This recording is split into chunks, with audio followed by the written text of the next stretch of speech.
चलिए शुरुआत कर लेते हैं सबसे पहले न्यूज पंच की, जहां आपको बता दें कि महाकुंभ में हर रोज लाखों की संख्या में श्रद्धालु पहुंच रहे हैं और आज महाकुंभ का 18वां दिन है। बीते कल की अगर हम बात करें तो 7 करोड़ 64 लाख श्रद्धालुओं ने मौनी अमावस्या के मौके पर आस्था की डुबकी लगाई है। तो वहीं भारी भीड़ के चलते बुधवार तड़के भगदड़ जैसे हालात भी बने और घायलों को तुरंत एम्बुलेंस द्वारा अस्पताल में भर्ती कराया गया था। मेला प्रशासन की तरफ से बताया गया कि इस हादसे में 30 लोगों की मौत हो गई और 60 लोग घायल हैं। इस हादसे के बाद मुख्यमंत्री योगी आदित्यनाथ ने इस घटना को दुखद बताते हुए 25-25 लाख रुपए की आर्थिक सहायता का ऐलान किया। तो वहीं हादसे की न्यायिक जांच के आदेश भी दे दिए गए। इसके अलावा मुख्यमंत्री योगी आदित्यनाथ ने सीधे तौर पर निर्देश दिए हैं कि आगामी 3 फरवरी को बसंत पंचमी के अवसर पर अमृत स्नान होना है और ऐसे में मुख्य सचिव और पुलिस महानिदेशक आज मेला क्षेत्र की व्यवस्थाओं की समीक्षा करें और सुरक्षा सुविधा से जुड़े हर एक बिंदु पर ध्यान केंद्रित करें। फिलहाल अब किस तरह से महाकुंभ में है इंतजाम, क्या रूट तैयार किया गया है, क्या बदलाव हुए हैं, जानेंगे अपने संवाददाता से। लेकिन उससे पहले एक नजर डालते हैं इस वक्त सबसे पहले ग्राउंड पर।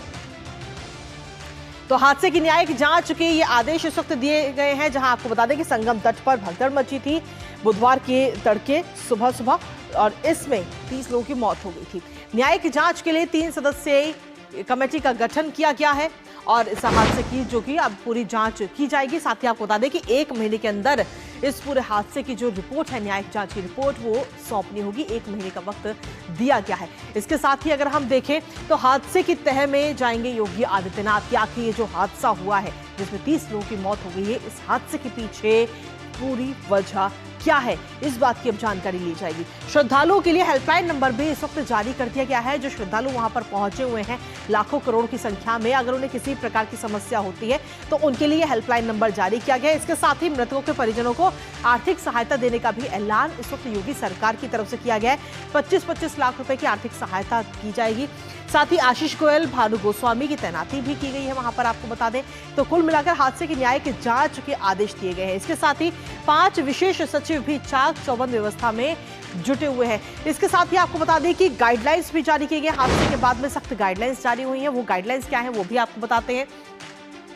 इन गाइडलाइंस में सबसे प्रमुख है कि मेला क्षेत्र से बाहर जाने वाला जो रास्ता है उस रास्ते पर यातायात ना रुके, यातायात जो है वो सुचारू रूप से संचालित होता रहे। रेलवे स्टेशनों पर ज्यादा भीड़ इकट्ठी ना हो, इसके लिए खास तौर पर गाइडलाइंस जारी की गई हैं। साथ ही ज्यादा से ज्यादा बस और ट्रेनें चलाई जाए, जिसके बाद में अब देखिए तो रेल मंत्रालय की तरफ से भी कई सारी ट्रेनें चलाने की व्यवस्था की गई है। हर रास्ते पर पेट्रोलिंग बढ़ाई जाएगी पुलिस के द्वारा। हर रास्ते जो कुंभ क्षेत्र के जो तमाम रास्ते हैं वहां पर पेट्रोलिंग बढ़ाने की बात कही गई है इस गाइडलाइंस के जरिए। इसके अलावा होल्डिंग एरिया में भोजन पानी का पर्याप्त प्रबंध किया जाए। जो श्रद्धालु वहां पर पहुंच रहे हैं उन्हें भोजन पानी से जुड़ी किसी भी प्रकार की परेशानी ना हो।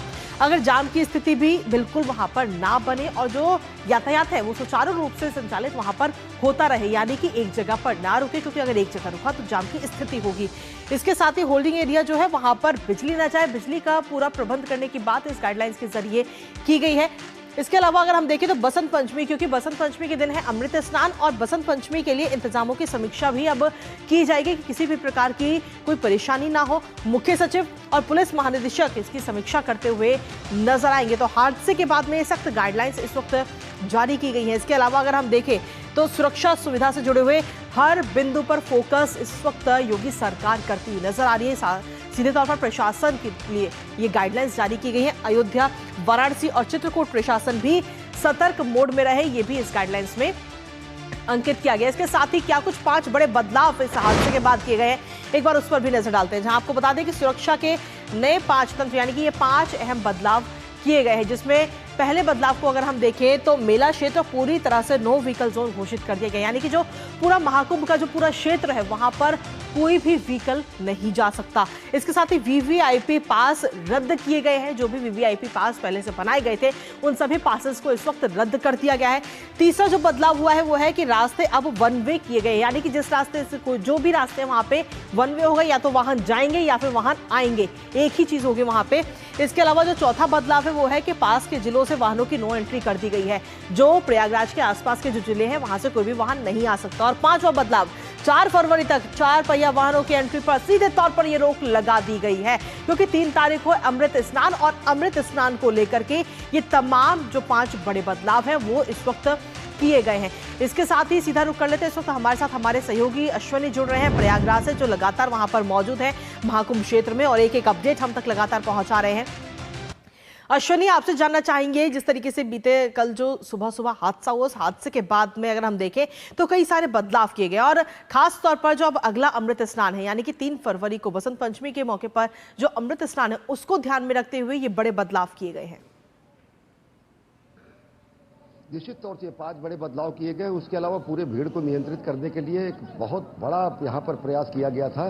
पहले से ही सारी व्यवस्थाएं की गई थी, लेकिन स्थिति ये हुई कृतिका कि जब मौनी अमावस्या से ठीक एक दिन पहले तकरीबन 4.5 करोड़, करीब 4 करोड़ के लोग संगम क्षेत्र में थे, उन्होंने स्नान किया। लोग रुके रह गए जो संगम स्नान नहीं कर पाए थे संगम नोज पर, उनकी ये इच्छा थी कि हम जाके संगम नोज पर स्नान करें। वो कंजेशन वहाँ पे बढ़ता गया। रात लगभग 12 से 2 बजे के बीच में वहाँ पर लाखों की संख्या में लोग थे और वो प्रशासन ने उनसे कह रहा था कि आप स्नान करके यहाँ से जाइए, लेकिन वो कह रहे थे कि अभी 12 बजे के बाद जब अमावस्या शुरू होगा उसके बाद स्नान करेंगे। कुछ लोगों ने कहा जब 4 बजे अखाड़ों का स्नान शुरू होगा उसके बाद शुरू करेंगे।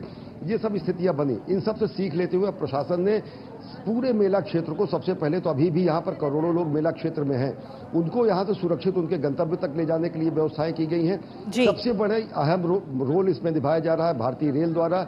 रेल मंत्री अश्विनी वैष्णव ने खुद वॉर रूम में जाकर स्थितियों का निरीक्षण किया है। 200 से अधिक ट्रेनों का संचालन यहां से किया जा रहा है। लंबी दूरी से आने वाली प्रयागराज की ट्रेनों को, काफी ट्रेनों को रद्द कर दिया गया है। छोटी छोटी दूरी के यहां से लोगों को निकालने के लिए ट्रेनों की संख्या बहुत ज्यादा बढ़ाई गई है। अभी सबसे ज्यादा कोशिश ये है कि यहां से लोगों को जो स्नान कर चुके हैं वो आसपास के जिलों में, चाहे वो सुल्तानपुर हो, प्रतापगढ़ हो, कानपुर हो, वाराणसी हो, कड़ेमानिकपुर हो, रीवा हो, आसपास के क्षेत्रों में कम से कम लोग जाए और उसके बाद वहां से वो अपने हिसाब से जाने की व्यवस्था कर सकते हैं। सबसे बड़ा इसमें अहम रोल हो जाता है भीड़ नियंत्रण का। भीड़ नियंत्रण करने के लिए ड्रोन का इस्तेमाल किया जा रहा है। पूरे इलाके में अब सभी मेला क्षेत्र के गहन सघन श्रद्धालु के डेंसिटी वाले इलाके में ड्रोन चलाए जा रहे हैं और लोगों को डाइवर्ट किया जा रहा है। मेला क्षेत्र में ही लोगों को डाइवर्ट करके संगम क्षेत्र पर स्नान करने के अलावा सबको ये सलाह दी जा रही है कि पूरा का पूरा क्षेत्र संगम क्षेत्र है। गंगा, यमुना, त्रिवेणी जहां पर है, ये पूरा क्षेत्र है। जहां भी आप स्नान करें वहां से अपने गंतव्य के लिए प्रस्थान करें। और सबसे बड़ी बात तो ये है कि मैं आपको दृश्य दिखाऊंगा कि लोगों के आने का सिलसिला जो ये 13 जनवरी से शुरू हुआ है, पौष पूर्णिमा से ये अनवरत जारी है। करोड़ों की संख्या में लोग पहुंच रहे हैं। करोड़ों की संख्या में आप समझिए कि मौनी अमावस्या से एक दिन पहले 4 करोड़, मौनी अमावस्या के दिन लगभग 7 करोड़, 7.5 करोड़, 8 करोड़ के आसपास लोग स्नान कर रहे हैं। बिल्कुल। तो अगर शहर में 8 करोड़ की आबादी मौजूद रहती है तो सबसे बड़ी चुनौती ये हो जाती है कि वो किस तरीके से सुव्यवस्थित तरीके से वहां जाए। और सबसे बड़ी तारीफ ये करनी पड़ेगी लोगों का अनुशासित व्यवहार का, कि लोग आते हैं अनेक कोई भी जो मेला क्षेत्र में आ रहा है, मैं आपको ऑन रिकॉर्ड कह सकता हूं कि वो मिनिमम 5 किलोमीटर से कम दूरी तय करने के बाद स्नान नहीं कर रहा है। लोगों को, यानी कुल मिलाकर अगर हम देखें तो कई सारे बड़े बदलाव भी किए गए हैं। और इस समय अगर हम देखें प्रशासन के सामने अश्विनी, बड़े जिले हैं जी, सबसे बड़ी चुनौती इस वक्त यही है कि आखिर इतनी सारी जो भीड़, करोड़ों की संख्या में जो श्रद्धालु पहुंच रहे हैं, उनको मैनेज कैसे किया जाए। हालांकि इसको ध्यान में रखते हुए कई सारे बड़े बदलाव भी किए गए। फिलहाल बहुत बहुत शुक्रिया अश्विनी, तमाम जानकारी और अपडेट्स हमारे साथ साझा करने के लिए। इसी के साथ अगली खबर का रुख कर लेते हैं।